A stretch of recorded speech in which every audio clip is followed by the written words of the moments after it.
I had a dream, which was not all a dream. The bright sun was extinguished, and the stars did wander darkling in the eternal space, rayless and pathless, and the icy earth swung blind and blackening in the moonless air. Morn came and went, and came and brought no day, and men forgot their passions in the dread of this their desolation, and all hearts were chilled into a selfish prayer for light, and they did live by watchfires, and the thrones, the palaces of crowned kings, the huts, the habitations of all things which dwell, were burnt for beacons. Cities were consumed, and men were gathered round their blazing homes to look once more into each other's face. Happy were those who dwelt within the eye of the volcanoes and their mountain torch. A fearful hope was all the world contained. Forests were set on fire, but hour by hour they fell and faded, and the crackling trunks extinguished with a crash, and all was black. The brows of men by the despairing light wore an unearthly aspect, as by fits and flashes fell upon them. Some lay down and hid their eyes and wept, and some did rest their chins upon their clenched hands and smiled, and others hurried to and fro, and fed their funeral piles with fuel, and looked up with mad disquietude on the dull sky, the pall of the past world, and then again with curses cast them down upon the dust, and gnashed their teeth and howled. The wild birds shrieked, and terrified did flutter on the ground, and flapped their useless wings. The wildest brutes came tame and tremulous, and vipers crawled and twined themselves among the multitude, hissing but stingless. They were slain for food. And war, which for a moment was no more, did glut himself again.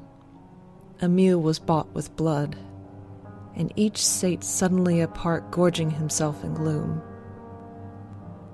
No love was left.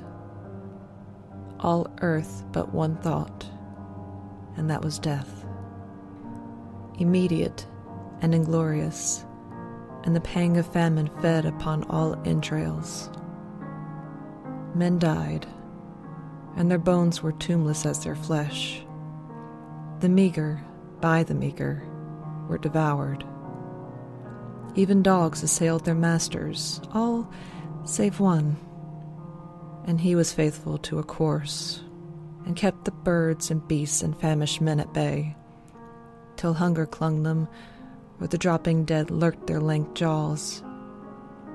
Himself sought out no food, but with a piteous and perpetual moan, and a quick desolate cry, licking the hand which answered not with a caress, he died. The crowd was famished by degrees, but two of an enormous city did survive, and they were enemies. They met beside the dying embers of an altar place, where had been heaped a mass of holy things for an unholy usage. They raked up, and shivering scraped with their cold skeleton hands the feeble ashes, and their feeble breath blew for a little life, and made a flame which was a mockery. Then they lifted up their eyes as it grew lighter, and beheld each other's aspects, saw, and shrieked, and died. Even of their mutual hideousness they died, unknowing who he was upon whose brow famine had written fiend. The world was void. The populace and the powerful was a lump, seasonless, herbless, treeless, manless, lifeless, a lump of death, a chaos of hard clay. The rivers, lakes, and ocean all stood still, and nothing stirred within their silent depths. Ships sailorless lay rotting on the sea, and their masts fell down piecemeal.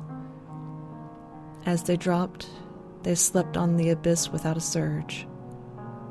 The waves were dead. The tides were in their grave. The moon, their mistress, had expired before. The winds were withered in the stagnant air, and the clouds perished. Darkness had no need of aid from them. She was the universe.